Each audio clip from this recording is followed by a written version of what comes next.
a little bit about what you do, how you got started, Casey. Yeah, so SR3 was really born out of realizing a critical gap in medical care that animals are receiving here in the Pacific Northwest. So a lot of animals were either left suffering on beaches or euthanized simply because there was nowhere for them to go.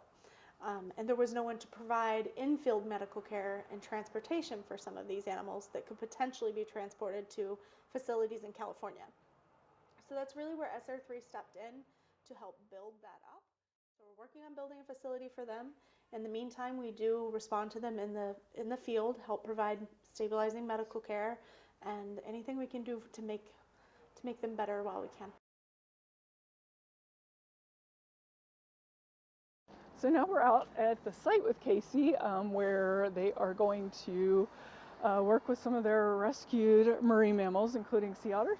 And this is one of the cages that they would actually use to transport an animal. Can you talk to us a little bit about the cage here, Casey? Yeah, so this was modeled after the Alaska Sea Life Center's transport cages that they have successfully used with many, many otters. So they were kind enough to say, here's what we did and what we like and what we potentially don't, so we could kind of fashion what would work for us. Right. Our otters in the Pacific Northwest are a bit bigger than southern sea otters, up to about 100 pounds. So we have to kind of accommodate for that a little bit.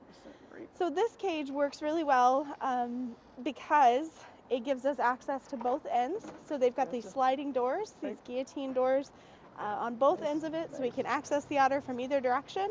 Yep. It's got all these nice holes for ventilation.